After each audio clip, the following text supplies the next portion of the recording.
Pak, bisa disampaikan tadi program Gerbang Harapan. Mungkin targetnya berapa dan progresnya sejauh ini seperti apa? Ya, jadi program Gerbang Harapan itu adalah sebuah program untuk mendorong masyarakat menjadi orang tua asuh. Kami mencoba mendata berapa sih anak yang kurang mampu di Kota Semarang. Kalau yang masuk di TKS sedikit gitu ya, tapi kategori kurang mampu menurut masyarakat ini kan juga pasti punya ada perbedaan itu. Nah, ternyata dari pendataan kami itu ada sekitar 10.500 anak kurang mampu ya. Nah, kami mencoba memberikan dorongan kepada masyarakat untuk menjadi orang tua asuh. Dari launching bulan Mei 2024 sampai sekarang alhamdulillah sudah ada sekitar 500 orang tua asuh.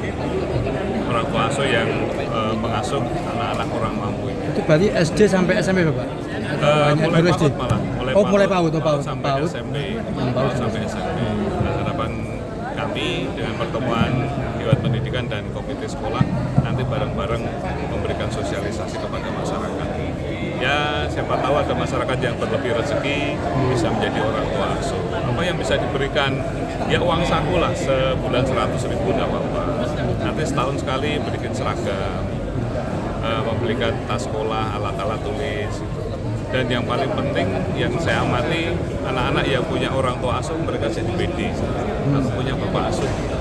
Apalagi SOP-nya kan sampai lulus sejak waktu tertentu, sampai lulus SD, lulus SMP, dia lebih PD. Saya lihat seperti itu. Jadi ini partisipasi masyarakat sudah lumayan ya Pak? Iya. Kalau saya melihat program Gerbang Harapan sebenarnya sudah berjalan baik. Sejak kapan itu Pak? Sejak Mei 2024. Ya, tinggal kencengin saja sosialisasinya. Apalagi kalau dibantu komite sekolah ini, siapa tahu ada warga-warga mampu di sekitar sekolah ya yang berpindah jadi orang tua asuh. Tadi disinggung Pak Kadis soal sekolah inklusi Pak. Oh iya, jadi begini, sekolah di Kota Semarang ini sudah kita perwalkan sebagai sekolah inklusi. Jadi apapun kondisi anak, ya berhak sekolah di sekolah tersebut. Misalkan ada anak berkebutuhan khusus, ya tunarungu gitu ya, atau bisu gitu. Ya dia berhak mendapatkan akses pendidikan di satuan pendidikan tersebut, tidak boleh ditolak. Tidak perlu di SLB gitu nggak perlu? Tidak perlu, ya tidak perlu. Nah, makanya kan kita harus persiapkan SDM-nya. Nah, Dinas Pendidikan ini sudah mulai mengadakan pelatihan-pelatihan kepada guru yang sementara satu guru di setiap sekolah kita latih, kemudian mendapatkan sertifikasi guru pendidik khusus ya untuk menangani anak-anak yang berkebutuhan khusus, karena memang perlu penanganan khusus.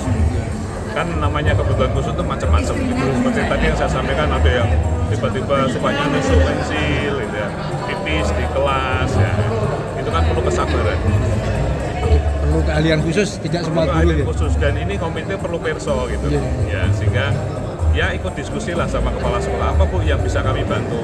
Siapa tahu komite sekolah ini punya anggota yang punya kompetensi kayak gitu, kompetensi pendidik khusus, kan bisa bantu. Nah, supaya anak-anak yang berkebutuhan khusus juga nyaman sekolah di sekolah tersebut.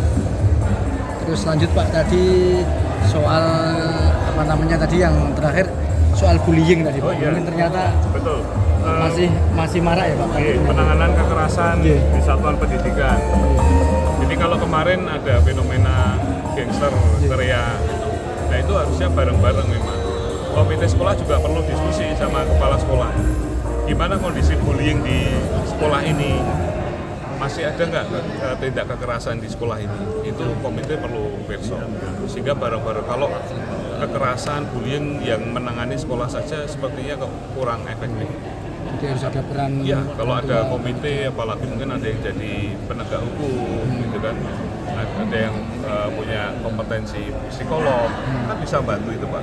Ya, bisa bantu. Sehingga sekolah tidak kesulitan menangani sendiri. Itulah ini kan makanya perlu saya sampaikan. Kalau catatan dari Dinas Pendidikan sendiri Pak, di tahun 2024 ini kasus bullying nggak ada berapa Pak? Kalau tepatnya saya kurang tahu ya, tapi sudah mulai mengalami penurunan. Banyak program Pak. Sudah mengalami penurunan. Makanya kalau ada keterlibatan komite, mudah-mudahan nanti semakin signifikan. Kalau sejauh ini yang dilakukan distrik apa Pak untuk meminimalisir? Di satuan pendidikan kami sudah bikin tim, ya TPPK namanya, semuanya sudah. Terus di tingkat kota kami sudah bikin satgas, ya kami melibatkan Pak Kapolrestabes, Pak Dandim itu sudah kami bentuk. Nah, tapi itu kan hanya sekedar SK. Nah, pelaksanaannya kan perlu dibantu komite sekolah. Ya, makanya kalau nanti komite-komite ini diskusi sama kepala sekolah, gimana bullyingnya, gimana kekerasannya di sekolah ini, nah kan sama-sama bisa cari solusi. Gitu. Cukup Pak, izin nyuwun kontak Bapak. Oke. 082227445575. Next time mungkin pas Bapak ada waktu nanti kita mau semacam dialog atau podcast gitu loh Pak. Boleh. Nanti tema pendidikan atau nanti saya konsultasi. Yeah. Itu ada teman yang punya channel edukasi ya, yang tadi juga berdasarkan masukan-masukan peserta tadi, biar komite juga tahu memotivasi dari Pak Kadis, dari Dewan Pendidikan. Jadi biar kalau beliau menyampaikan kan kurang ini, kalau yang Pak Kadis nanti Pak Dewan Pendidikan kan gitu. Nanti kita nyuwun pun untuk podcast. Nanti di WA. Iya, tak biar nanti. Kalau suan Pak. Pak.